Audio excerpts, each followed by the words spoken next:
नमस्कार। हम पद विज्ञान के अंतर्गत संबंध तत्व और अर्थ तत्व, इनका संयोग, यह दो तत्व पद विज्ञान में कितने महत्वपूर्ण होते हैं उसे देख रहे थे। संबंध तत्व और अर्थ तत्व के विवेचन को देखने के उपरांत विद्वानों ने अर्थ तत्व और संबंध तत्व, इन दोनों में होने वाले संयोग को ध्यान में रखते हुए इसके संयोग के आधार पर उन्होंने 4 रूप माने हैं। वैसे संसार की सभी भाषाओं में शब्द तत्व और अर्थ तत्व जो है, इन दोनों का संयोग कभी एक समान नहीं होता, परंतु भाषा की प्रकृति के अनुसार इसका संबंध जो है वह अलग अलग दिखाया जाता है। संबंध तत्व को विद्वानों द्वारा बताए गए संयोग रूप जो है वह इस प्रकार से है। प्रथम संयोग रूप पूर्ण संयोग। यह संयोग रूप का प्रथम प्रकार है। कुछ भाषाओं में अर्थ तत्व और संबंध तत्व जो है वह इस प्रकार से एक दूसरे में एक रूप हो जाते हैं कि उसमें स्वर कुछ शब्द ऐसे होते हैं जो इस प्रकार से एक रूप हो जाते हैं कि उन्हें कभी अलग करके नहीं देखा जा सकता।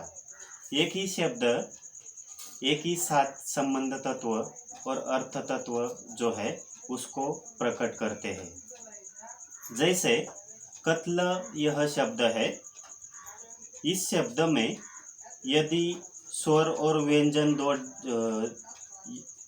इस शब्द में स्वर और व्यंजन अगर जोड़ दिए जाए तो इससे कत्ल शब्द से कातिल और कत्ल जैसे शब्द निर्माण हो सकते हैं, जो एक साथ संबंध तत्व और अर्थ तत्व जो है उसे प्रकट करते हैं।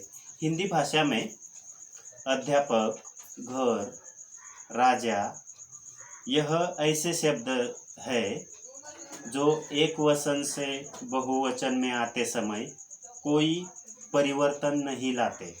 यहाँ पर यह शब्द दोनों तत्वों को एक साथ प्रकट करते हैं, यानी कि संबंध तत्व और अर्थ तत्व को राजा, अध्यापक और घर, यह शब्द जो है वह दोनों तत्वों को एक साथ प्रकट करते हैं। इसलिए ऐसे कोई शब्द होते हैं जिनका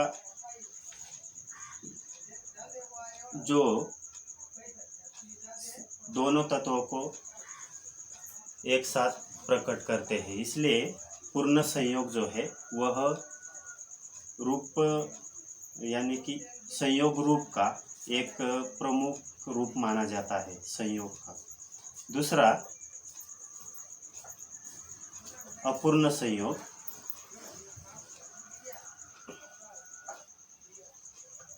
कई शब्द ऐसे होते हैं, वाक्य में कुछ शब्द ऐसे होते हैं जो एक साथ अर्थ तत्व और संबंध तत्वों का पूर्ण संयोग जो है वह न दिखाकर अपूर्ण संयोग दिखाते हैं। इस शब्द में दोनों तत्व, यानी कि शब्द तत्व, संबंध तत्व और अर्थ तत्व जो है वह पूर्णता नहीं मिल पाते, और इस शब्द में दोनों तत्व पूर्णता नहीं मिल पाते, उनको देखने पर ये स्पष्टता अलग अलग दिखाई देते हैं। जैसे कि अंग्रेजी में आस्क शब्द है तथा टॉक, यह 2 शब्द है। इन शब्द में अर्थ तत्व और संबंध तत्व पूर्णतः नहीं मिले। इन दोनों रूपों में इन दोनों शब्दों में रूप जो है वह स्पष्टता अलग अलग दिखाई देता है। इसलिए अपूर्ण संयोग यह भी संयोग के रूप में देखा जाता है। तीसरा, संयोग के 4 रूपों में तीसरा रूप, दोनों तत्व स्वतंत्र। कुछ भाषाओं में संबंध तत्व और अर्थ तत्व जो है वह कभी एक साथ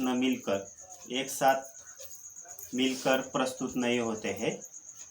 दोनों अपने स्वतंत्र रूप से सत्ता स्थापित करते हैं, यानी कि उनकी अलग अलग सत्ता होती है। जैसे हिंदी में ने को से के लिए का, के, की, में, पर आदि संबंध तत्व अपनी स्वतंत्र सत्ता रखते हैं। यानी कि जब हिंदी में वाक्य बनाते हैं तो यह जो संबंध तत्व है उनका प्रयोग उसमें किया जाता है। इसलिए यह शब्द जो है वह अपनी अलग स्वतंत्र सत्ता रखने का काम करती है। इसलिए यह रूप भी संयोग में महत्वपूर्ण माना जाता है। चतुर्थ या चौथा जो संयोग का रूप है वह संबंध तत्वों का आधिक्य। कुछ भाषाओं में संबंध तत्व की संख्या अपेक्षाकृत अधिकृत होती है, यानी कि बहुत अधिक होती है। परिणामतः यह होता है कि वाक्य में शब्द के साथ साथ संबंध तत्व जुड़ा रहता है और एक साथ 3-4 संबंध तत्व दिखाई देते हैं। हिंदी में संज्ञा के साथ एक वचन, बहुवचन के साथ विभक्ति जोड़ते हिंदी में संज्ञा के साथ एक वचन बहुवचन जोड़ते समय विभक्ति जोड़ते समय इस प्रकार के संबंध तत्व देखे जाते हैं, जैसे सुंदर लड़की, अच्छे लड़के आदि। अतः उपर्युक्त संयोग रूप को देखने के उपरांत यही कहा जा सकता है कि संबंध तत्व, अर्थ तत्व कभी अलग रहकर तो कभी एक साथ रहकर तो कभी अनेक रूपों में प्रस्तुत होकर शब्दों को वाक्य में प्रयुक्त होने जैसा बनाते हैं। यानी कि यह सभी रूप जो है वह शब्दों को कभी एक साथ तो कभी अलग अलग होकर शब्द वाक्य में प्रयुक्त होने जैसा बनाने का कार्य जो है वह यह संयोग रूप करते हैं। इसलिए संयोग रूप के यह 4 रूप जो है वह महत्वपूर्ण माने जाते हैं। इसके उपरांत हम देखेंगे संबंध तत्वों के प्रकार, यानी कि संबंध तत्वों के ऐसे कौन से प्रकार है जो वाक्य को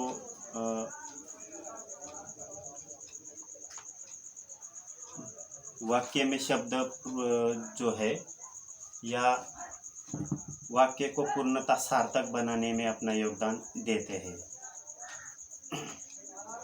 संबंध तत्वों के प्रकार, इसमें अलग अलग प्रकार विद्वानों ने बताए हैं। वाक्य या भाषा में संबंध तत्व या अर्थ तत्वों को ध्यान में रखते हुए तथा विश्व के समस्त भाषाओं के विश्लेषण को ध्यान में रखते हुए भाषा वैज्ञानिकों ने विशेष रूप से संबंध तत्वों का जिक्र इस प्रकार से किया है, जिसमें पहला प्रकार है शून्य संबंध तत्व। शून्य संबंध तत्वों को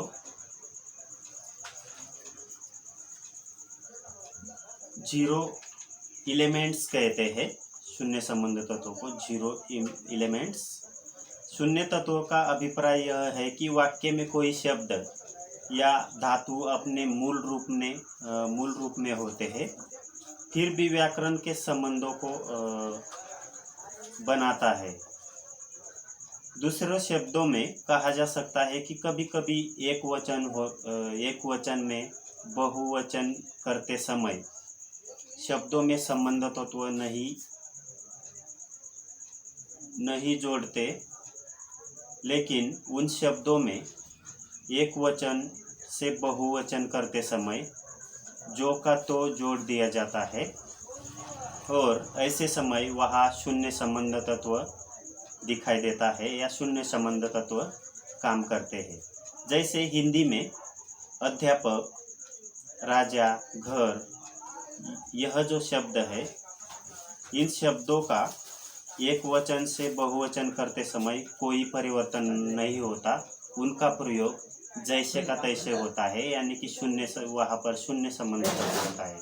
उनका प्रयोग यह जो शब्द है वह जिस प्रकार से है उसी प्रकार वह दूसरे एक वचन से बहुवचन में रखा जाता है। दूसरा,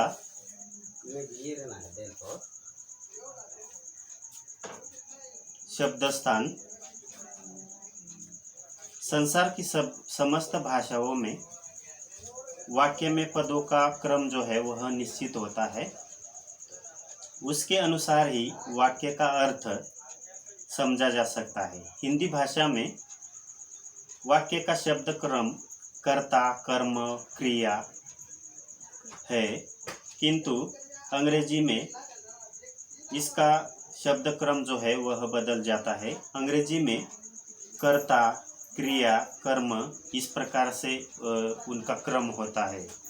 दूसरे शब्दों में कहा जा सकता है कि यदि पदों या शब्दों का क्रम बदल दिया जाए तो अर्थ में अंतर आ जाता है। उदाहरणार्थ, राज सदन है, इसका प्रयोग राजा का घर तथा सदन राज, घर का राजा, धनपति, धनपति या स्वामी, पति धन, पति की संपत्ति, गृहपति, घर का स्वामी, प्रतिगृह, पतिगृह, पति का घर या ससुराल। उपर्युक्त शब्दों में शब्द का यदि स्थान बदल देते हैं तो उसका अर्थ जो है वह पूर्णतः बदल जाता है। ऐसे समय में वहाँ पर शब्द स्थान जो है वह संबंध तत्वों का काम करता है, इसलिए शब्द स्थान जो है वह संबंध तत्व के प्रकारों में महत्वपूर्ण माना जाता है। दूसरा, स्वतंत्र शब्द।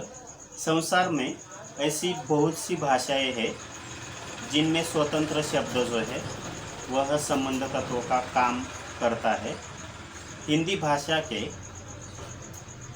परसर्ग या विभक्ति में नेको से का, काकी के पर में नेको से जो हिंदी भाषा के परसर्ग या विभक्ति नेको से का काकी के में कर दिया जाता है, इसी वर्ग में आते हैं यह शब्द। इन परसर्गों का कार्य दो या अधिक शब्दों को वाक्य में या वाक्यांश के साथ जोड़ना होता है, यानी कि इन परसर्गों का कार्य क्या होता है, दो वाक्यों को एक साथ जोड़ने का कार्य होता है। अंग्रेजी में टू, फ्रॉम, ऑफ, बीन, ओ, आई, यह आदि स्वतंत्र शब्द संबंध तत्व है। तो संस्कृत में इति आदि, एवं तथा जैसे तत्व है, और कभी कभी दो स्वतंत्र शब्द भी संबंध तत्व का काम करते हैं। जैसे जब मैं सेवानिवृत्त हो जाऊंगा, यह वाक्य है, तथा जैसे उदाहरणार्थ यह वाक्य दिया गया है, जब मैं सेवा से निवृत्त हो जाऊंगा तब विदेश जाऊंगा। इस वाक्य में जब, तब जैसे स्वतंत्र शब्द संबंध तत्व के रूप में काम करते हुए दिखाई देते हैं, यानी कि दो वाक्यों को एक साथ जोड़ने का कार्य जब तब शब्द ने करने का कार्य किया है, यानी कि स्वतंत्र शब्द है लेकिन वह वाक्य को एक साथ जोड़ने का कार्य कर रहे हैं।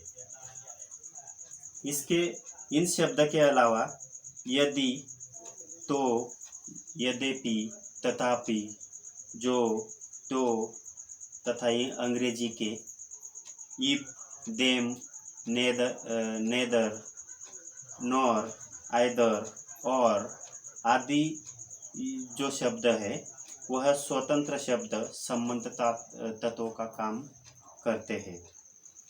चौथा जो प्रकार है संबंध तत्व का वह आंतरिक परिवर्तन है। शब्द आंतरिक परिवर्तन चौथा, शब्द और धातुओं में कुछ परिवर्तन कर देने से अंतर आ जाता है। भाषा वैज्ञानिकों ने इसी आंतरिक परिवर्तन को स्वर परिवर्तन, व्यंजन परिवर्तन और स्वर व्यंजन परिवर्तन जैसे 3 भागों में बांटना चाहा है। इसमें यह जो आंतरिक परिवर्तन के उपरूप है वह हम आगे देखें।